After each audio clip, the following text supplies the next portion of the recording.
Hi everyone, welcome back to Swiss Home Garden. Chitra here. In this video, I will be showing you how to start a prepper pantry. There are actually many reasons to start a prepper pantry. The first one being in cases of economic crisis, then in case of some natural disasters, and also in case of job loss or sickness in the family. We are not really preppers as such because I don't have the budget nor the space here to store huge quantities of food. But we do have a minimum of 3 months of food storage in our basement pantry. This is because one is we don't like to shop so often, and I always tend to buy a little bit extra whenever it is on offer. And the other reason is also we have some special dietary needs. We are vegetarians. So whenever there is a sale of rice, for example rice, I do tend to buy up at least 5 kilograms of rice, and this sale comes once in 3 months. So in that sense I have a stock for about 3 months. I stock not just food, but I also stock up on cleaning items and hygiene articles like toothpaste and toothbrushes and things like that. It's actually good to have a basic food storage in your house for many reasons. Like right now, we are undergoing a big transition all over the world. In early March, many of the shelves were empty. I was not panic buying because I had stock for about 3 months, and I was hoping that this whole crisis or everything will get over by then. But what I noticed was some of the specialty food items were not on stock. Like we are very much gluten free. We switched completely to spelt. So this was completely empty. Then there were other food items which were not available, like organic flours, organic sugars. They were all really empty shelves for a long time. Now it's coming back again. One more main reason that we would like to store food in our home is also that Switzerland is actually very much dependent on imports. We in Switzerland do not produce enough food for the whole 8 million population. According to the official government disclosure, it is known that we have only 50% of food that is produced in Switzerland. Of course, we have plenty of cheese and milk products and chocolates, but that's not something you can fully sustain on. So what I have is basically for 3 months, that's sufficient. I will take you step by step of what is probably essential. Each family is different and each dietary needs for your family is different, but this gives you a rough idea of what you can stock upon. Here I'm in the middle of the house, which there's a staircase just to my left which leads up to the top. This is the basement. To my left is the laundry room. I shared a video of my laundry room organization sometime last year. I will leave the link below in the description box, and there you will also see that I do stock up on some detergents. We actually didn't invest anything this time for these shelves. These are from IKEA and they're about 3 years old. I got this shelf mainly to store some ski stuff, swimming and some sport articles. Otherwise it was pretty much empty. We have another cellar like an L shape. Then my husband has his all DIY hobby tools and woodwork, everything stored there. The other side of this wall we have some suitcases and decoration items, and I also store some of the homemade canned goods in there. Like I make a lot of jams. I leave a link below for all the jams I make. So during the summer months I'm very busy making jams and preserving food, so I like to store it over there. And that cellar is also a little bit humid. It's not ideal for food storage, so that's the reason why I shifted here. We have a dehumidifier, a smaller one, but I somehow was uncomfortable storing the food there, mainly because it was very humid, and every day we had to empty out so much of water from the dehumidifier, especially during the summer months. And it's also quite warm, and that's another reason why we cannot store too many garden produce too there. We made a special storage for our garden produce like potatoes and pumpkins. I will also share that video. We customized some of the IKEA stuff to make that, and it's just working perfectly. It was a space which we didn't really use, and now we have used it. I don't like to store anything on the floor because we have the danger of flooding since we are very close to the stream. We had also a flood, as a mini flood, a couple of years back on this room and a little bit in the middle space. So everything away from the floor is better. Now let me share with you what I have stocked up in my 3-month prepper pantry. I wouldn't call us really preppers because we don't like to hoard food. My advice is buy only things what you will eat and what you like. Don't buy things just because it's on sale or it's just because somebody else said it, because it may not be the right food for you. And whatever I have over here is basically what I cook from scratch. I hardly have any ready mixed foods. Maybe I should stock up on that, but I don't find a good alternative in the organic stuff, and they are very expensive actually if I have to buy some ready to eat food, and so I don't really invest so much on that. Just a couple of tins for emergency, and other than that we have hardly any snacks. In this laundry room and technique room, I also have a big freezer and a smaller fridge cum freezer because we have also some paints stored in one of the freezers. That's the reason I need the fridge and the freezer.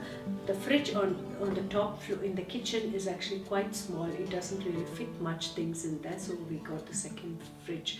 And the freezer was added after we started to produce a lot of garden stuff. I don't want to rely too much on freezing. It's better to can them because in case of power cut, it's better to have canned goods which are not going to get spoiled. That's the reason I don't want to rely too much on the freezer, but I do have some nuts stored in there so that it doesn't go rancid, and a few frozen berries, and sometimes in the summertime some ice creams. Now let me start from this part. In a prepper pantry, it's also good to store some extra kitchen towels, some extra plastic bags. These are smaller plastic bags for putting it into your garbage bin or for any purpose. This is a multi-purpose bag.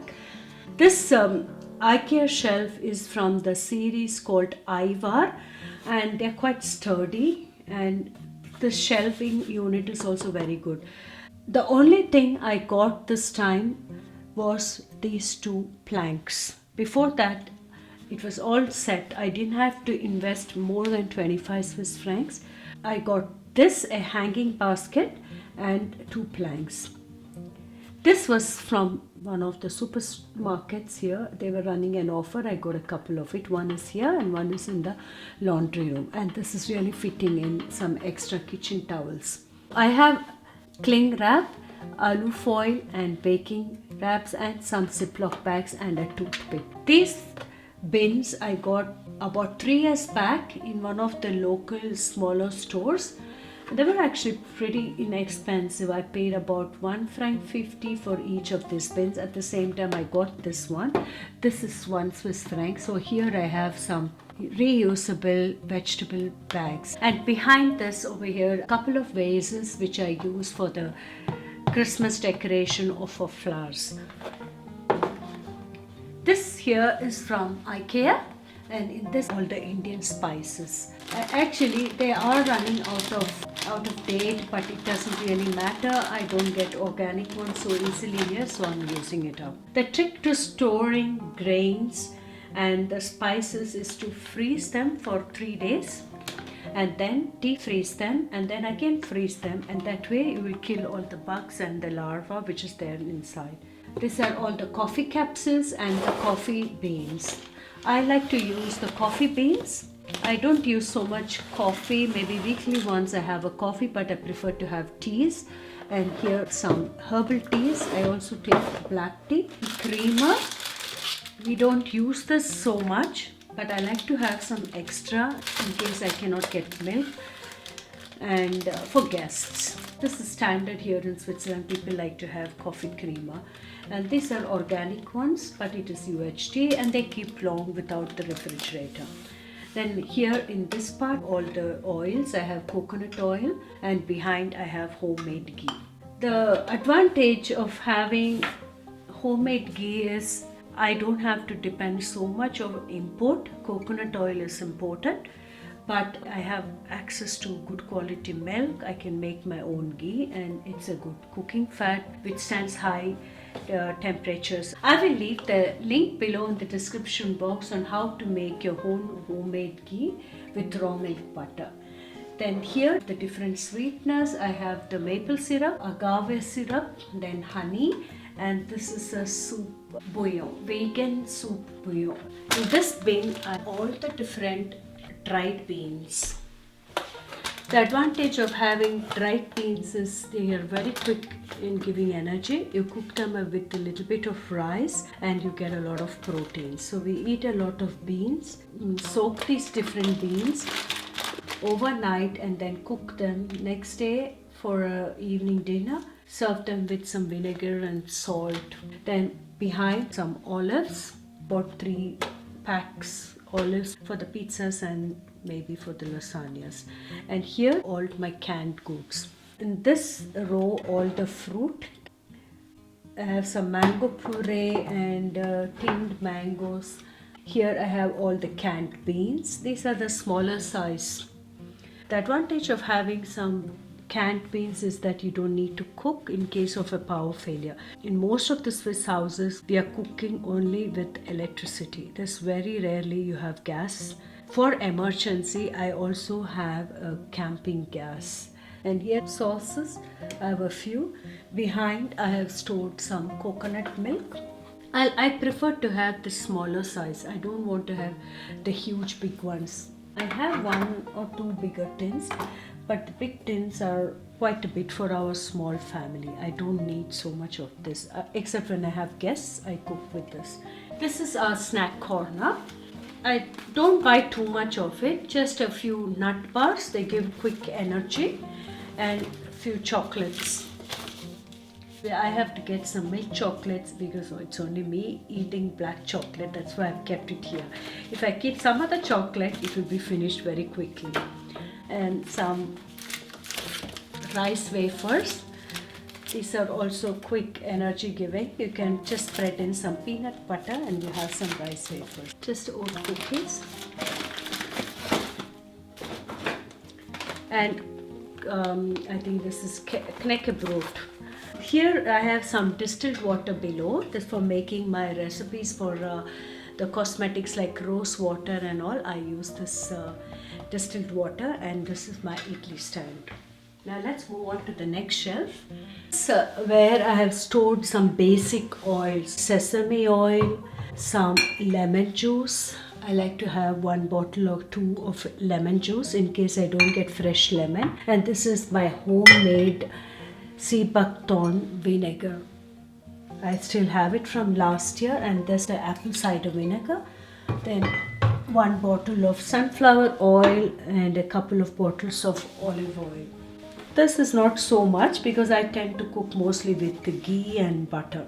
This here is our milk bottle. We order our raw milk from a health food store and they give it in bottles.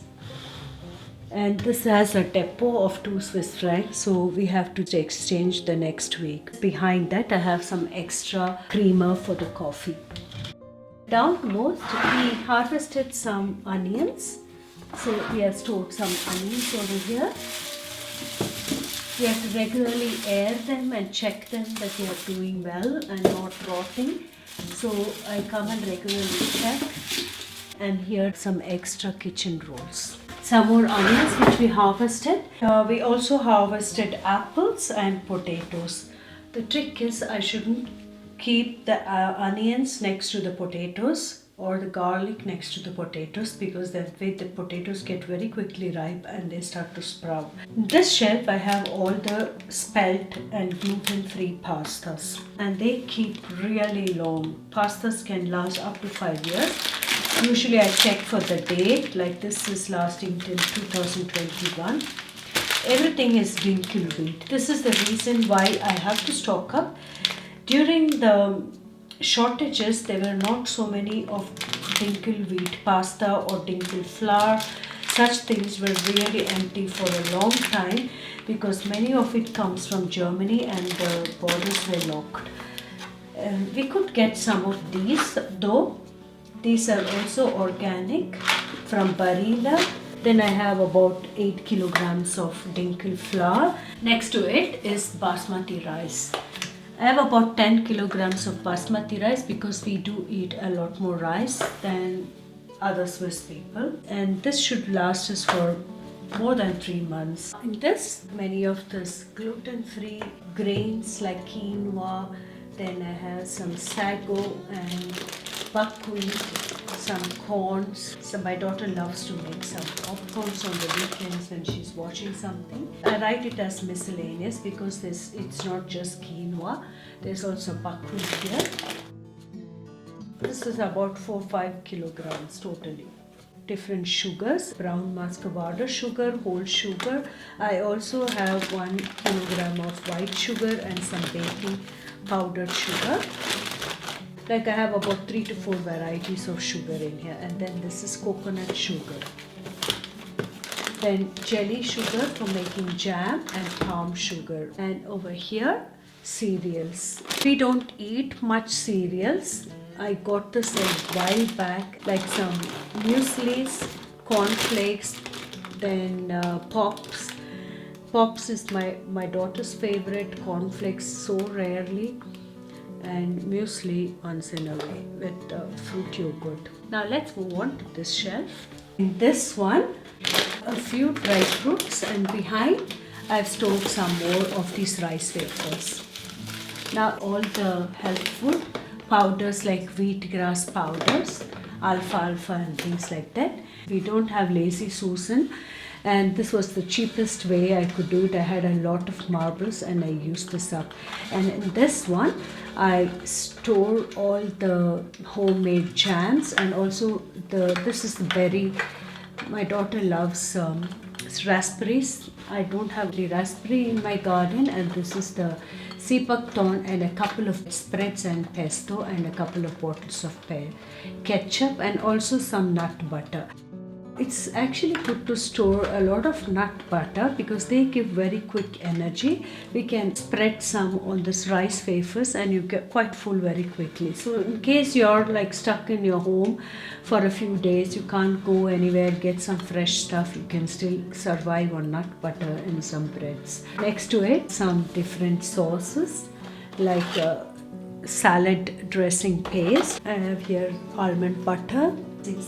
I use this for making salad dressings. Here I store some extra tomato paste because when you add a couple of tablespoons of tomato paste to your watery pasta sauce, they thicken very quickly. So that's the reason why I like to store some of this. In this one, all the baking powder, baking chocolate, and also a couple of packets of dry yeast. Usually I make sourdough bread, and I also have some fresh yeast stored in the freezer in the kitchen. But in case of power cut, I made a very bad experience. The yeast can really destroy in the whole freezer. So that's the reason I have a couple, but I try to use the sourdough starter mostly. Here all the different herbs. On the top I have some baskets. These I use for making photos for my garden produce, and a big mat on the other side. All my photo camera boxes, extra wire sheets. Oven. I wanted a second spare oven in case of emergency when I have guests to bake, but this is not so good. I have a couple of vases over here. And in this one, all the hygiene articles, like I have toothpastes, then also pain balms. These are natural pain balms, and my toothpastes are all organic. Couple of family pack shampoos. I recently switched to getting bigger packs to avoid packaging, and also costs. In this shelf, all the dinglery. These can be stored for a really long time. You don't have to be worried that it will go rancid. And I froze them, and then I put it out, and then I refroze them, and then this way I killed all the larvae or any bugs or anything in it. And in this one, all the gluten-free flours like polenta, then chickpea flour, rice flour, coconut flour, all the gluten-free, I have categorized it in this place. And in this organizer, I have all the Indian food. This too is no food. These are the picnic blankets, and behind is a bag where we store the swimming stuff. It's good to have some ready water stored for emergency. We are lucky that we have a stream behind in the garden in our plot, and then we also have access to some natural spring water about 50 meters away from home. And this, I recently shared a video of a emergency water filter, hiker's water filter, and this is this one. I like to keep it with this one. I hope this video was useful to you in starting a basic prepper pantry. I wouldn't call this pantry a prepper because I'm just storing food for about 3 to 6 months. It's not even for 6 months, I suppose. Let me know in the comment section below if I have left out something. I'm all ears for it, because this is what came into my mind and this is what I regularly use. So I have shown you exactly what I have in my pantry. I will also link below in the description box the blog post I wrote way back in the beginning of March on top 15 things that you should be storing for any emergency. It's not just necessary for an economic crisis. Thank you for watching. If you're new to my channel, kindly subscribe. I post one new video every week on food from scratch, Swiss country living, gardening and natural recipes. Kindly give this video a thumbs up. This will help with the YouTube algorithms and also inspire me to make useful content. Until next time, bye-bye.